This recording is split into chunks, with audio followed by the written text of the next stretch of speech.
தினம்தோறும் விளக்கேற்ற நல்ல எண்ணெய் இதயம் நல்லெண்ணெய். அந்த நிதி அறிக்கையில் வந்து விவசாயிகளோட கோரிக்கைகளும் கேட்டோம். அது பட்ஜெட்ல வந்து அவர்களுக்கு செய்து கொடுக்குற நல்ல திட்டங்கள்.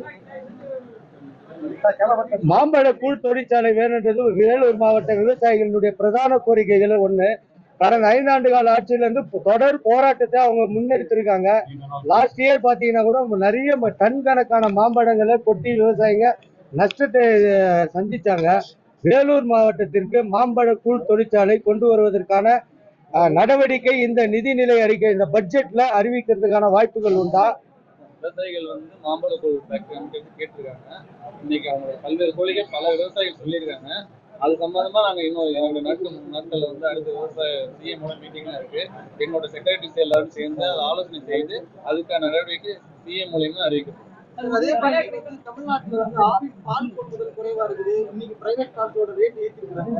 இலவச கறவை மாடுகளை இதுக்கு மேல அவங்க கேட்கிற கோரிக்கை பால் வளர்ப்பு கவனத்துக்கு கொண்டு போயிட்டு அவங்க வேளாண்மை இந்த தடவை விவசாயிகளோட பயிரிடும் பரப்பளவு குறைஞ்சு வந்து மேலும் குறையும் அப்படின்னு சொல்றாங்க.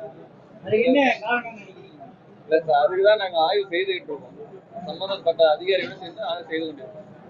மதுரை உள்ளிட்ட இடங்கள்ல திறந்த வெளியில நெல் கொள்முதல் செய்வதற்கு தாமதம் ஆகுது, திறந்த வெளியில் இருக்குதுன்னு சொல்லிட்டு பலாண்டவள பிரச்சனைகள்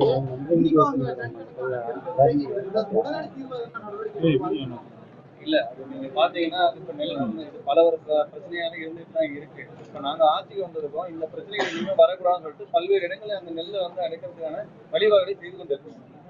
கர்நாடகாவில் போதிய அளவு தண்ணீர் இல்லை. அதனால மேகதாதுல தமிழகத்திற்கு தண்ணீர் தர இயலாதுன்னு அந்த துறை அமைச்சர் ராமலிங்க ரெட்டி சொல்லியிருக்காரு.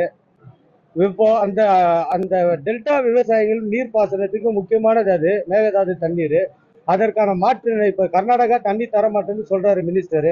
தமிழக அரசு அதுக்கான மாற்று வழி என்ன ஏற்படுத்தும்? கண்டிப்பா சார், தண்ணி திறந்து வரதுக்கு நாங்க விட்டுற மாட்டோம். தமிழக அரசு விட்டுற மாட்டோம். அதுக்கான நடவடிக்கை